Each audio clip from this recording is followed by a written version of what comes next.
আজকে আমরা পরম প্রেমময় শ্রী শ্রী ঠাকুর অনুকূলচন্দ্রের কিছু বাণী পাঠ করব। প্রথম বাণীটা আজকে যা পাঠ করছি, ঠাকুর বলেছেন, এমন হওয়া চাই যাতে তোমার সান্নিধ্যে এসে হাজার হাজার মানুষের জীবনের প্রদীপ জ্বলে ওঠে। তোমার ঠাকুর যদি তোমার জীবনে জীবন্ত না হন, তবে মানুষ তোমার ঠাকুরকে পাবে কি করে? এমনভাবে চলবে মানুষ যেন তোমাদের শ্রদ্ধা করে সুখী হয়, শ্রদ্ধা না করে ভালো না লাগে। তবেই তোমারও জলুস, তোমারও মঙ্গল, তাদেরও মঙ্গল, নচেত তোমার জলুস জোনাকি জলুস। পরমপ্রেমময় শ্রী শ্রী ঠাকুর অনুকূলচন্দ্র, 15/8/1949। আলোচনা প্রসঙ্গে 18। আরেকটা বাণী, আশীর্বাদ মানেই বিধিবাদ, অনুশাসন বাক্য। তুমি দীর্ঘজীবী হও, সুখে থাকো, সুস্থ থাকো। তার মানেই হচ্ছে তুমি তাই করো যাতে তুমি দীর্ঘজীবী হতে পারো, বেঁচে থাকতে পারো বহুদিন ধরে। তাই করো যাতে সুখে থাকতে পারো, সুস্থ থাকতে পারো। তা না করে আশীর্বাদ পেতে চাওয়া নিরর্থক। পরমপ্রেমময় শ্রী শ্রী ঠাকুর অনুকূলচন্দ্র, সংজ্ঞা সমীক্ষা, বাণী 183।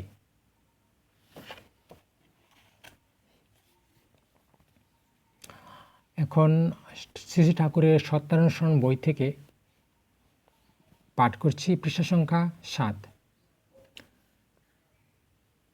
সর্বপ্রথম আমাদের দুর্বলতার বিরুদ্ধে যুদ্ধ করতে হবে, সাহসী হতে হবে, বীর হতে হবে।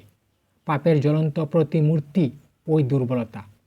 তাছাড়াও যত শীঘ্র পারো ওই রক্ত শোষণকারী অবসাদ উৎপাদক ভ্যাম্পায়ারকে স্মরণ করো। তুমি সাহসী, স্মরণ করো তুমি শক্তির তনয়, স্মরণ করো তুমি পরমপিতার সন্তান। আগে সাহসী হও, অকপট হও, তবে জানা যাবে তোমার ধর্মরাজ্যে ঢুকবার অধিকার জন্মেছে। একটুকু দুর্বলতা থাকলেও তুমি ঠিক ঠিক অকপট হতে পারবে না। আর যতদিন তোমার মনমুখ এক না হচ্ছে, ততদিন তোমার মলিনতার গায়ে হাতই পড়বে না। মনমুখ এক হলে আর ভিতরে গলদ জমতে পারে না। গুপ্ত আবর্জনা বাসায় ভেসে উঠে পড়ে, পাপ গিয়ে তার ভিতর বাসা বাঁধতে পারে না।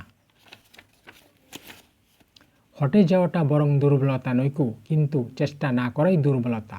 তুমি কোনো কিছু করতে প্রাণপণে চেষ্টা করা সত্ত্বেও যদি বিফল মনোরথ হও, ক্ষতি নাই। তুমি ছেড়ো না, ওই অম্লান চেষ্টাই তোমাকে মুক্তির দিকে নিয়ে যাবে। দুর্বল মন চিরকালই সন্দিগ্ধ। তারা কখনোই নির্ভর করতে পারে না, বিশ্বাস হারিয়ে ফেলেছে। তাই প্রায়ই রুগ্ন, কুটিল, ইন্দ্রিয় পরবশ হয়ে তাদের নিকট সারাটা জীবন জ্বালাময়। শেষে অশান্তিতে সুখ দুঃখ ডুবে যায়। কি সুখ কি দুঃখ বলতে পারে না, বলতে হয়তো বলে বেশ, তাও অশান্তি, অবসাদে জীবন ক্ষয় হয়ে যায়। দুর্বল হৃদয়ে প্রেম ভক্তির স্থান নেই। পরের দুর্দশা দেখে, পরের ব্যথা দেখে, পরের মৃত্যু দেখে নিজের দুর্দশা, ব্যথা বা মৃত্যুর আশঙ্কা করে ব্যঙ্গে পড়া, এলিয়ে পড়া বা কেঁদে আকুল হওয়া ওসব দুর্বলতা। যারা শক্তিমান তারা যাই করুক, তাদের নজর নিবাকরণের দিকে, যাতে ওসব অবস্থায় আর না কেউ বিধ্বস্ত হয়। প্রেমের সহিত তারই উপায় চিন্তা করা। বৌদ্ধদেবের যা হয়েছিল ওই হচ্ছে সবল হৃদয়ের দৃষ্টান্ত। তুমি বলো না তুমি ভীরু, বলো না তুমি কাপুরুষ, বলো না তুমি দুরাশয়। পিতার দিকে নজর করো, আবেগ ভরে বলো, ওগো আমি তোমার সন্তান, আমার আর জড়তা নেই, আর দুর্বলতা নেই, আমি আর কাপুরুষ নই। আমি আর তোমাকে ভুলে নরকের দিকে ছুটে যাব না, আর তোমার জ্যোতির দিকে পিছন ফিরে অন্ধকার অন্ধকার বলে চিৎকার করব না। বন্দে পুরুষোত্তমম, জয় গুরু।